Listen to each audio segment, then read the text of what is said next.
served as a testament to the courage and determination with which a God-fearing military could enter combat, even though overwhelmed by an opposing enemy force. Called from bivouac, the troops of the 101st Airborne drove through the darkness of night in the midst of a fierce European winter to a nondescript little Belgian village simply because the generals felt the town had to be held. In the tradition of combat chaplains that stretches in American history back to the Revolutionary War, the 101st was accompanied by Chaplain Lieutenant Colonel Francis L. Sampson, a Catholic priest known as Parachute Padre, as they were rushed from bivouac in France, largely in open trucks to defend Bastogne. Father Sampson first jumped into combat with the 101st Airborne Division on D-Day, followed by jumping into combat once again with the 101st in Operation Market Garden. As I researched the Siege of Bastogne for this book, I became determined to tell as a centerpiece of the narrative the story of Father Sampson's faith in God, as well as his courage under fire. In World War II, there were more than 12,000 Protestant ministers, Catholic priests, and Jewish rabbis who joined the chaplain corps, who, armed only with Bibles and Torahs, ministered to provide spiritual strength and guidance to America's armed forces. Almost no man or woman in uniform in the United States was without benefit of clergy if he or she wanted it, observed minister and historian Lyle Dorsett, Ph.D., in his 2012 book, Serving God and Country, U.S. Military Chaplains in World War II.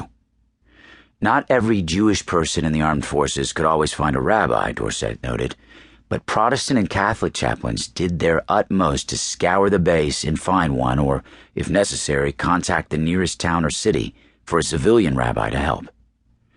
Characterizing World War II chaplains as men of faith who took exceptional risks under fire to save souls, Dorsett tells the story of a young infantry officer along the Belgian-German border who crawled out of the Ardennes forest holding a compress on his wounded leg.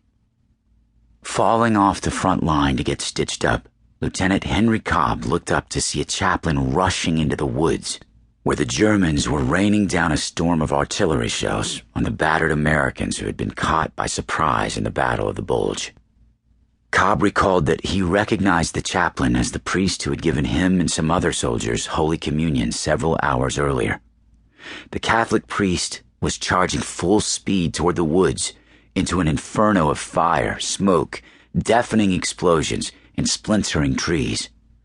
The wounded officer yelled, "Where in the devil do you think you're going, Father? All hell is breaking loose up there." The chaplain ran past Cobb, muttering, "That is why I need to be there." Dorsett stressed that the brave men who voluntarily left the relative comfort of their civilian ministry callings to care for the spiritual needs of the 12 million men and women who served in America's armed forces during World War II were important because, as William Arnold, U.S. Army Chief of Chaplains during the war, phrased it, battles are won by military power, but wars are won by spiritual power. At Bastogne, U.S. forces, led by the Screaming Eagles of the 101st Airborne Division, outnumbered and surrounded, held the Belgian crossroads town through Christmas, despite repeated day and night attacks by Nazi Panzer divisions, punctuated by the Luftwaffe's bombardment from the air.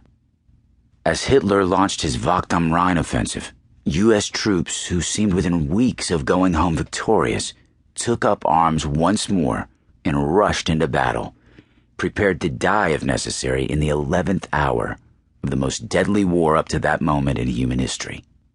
Those brave U.S. soldiers who fought and died at Bastogne had not been induced to enlist by the promise of the GI Bill, not signed into law by FDR until June 22, 1944, which would offer college after the war with a federal government-sponsored tuition, or the opportunity to buy a first home with a government-subsidized zero-down mortgage, nor were they motivated by a signing bonus.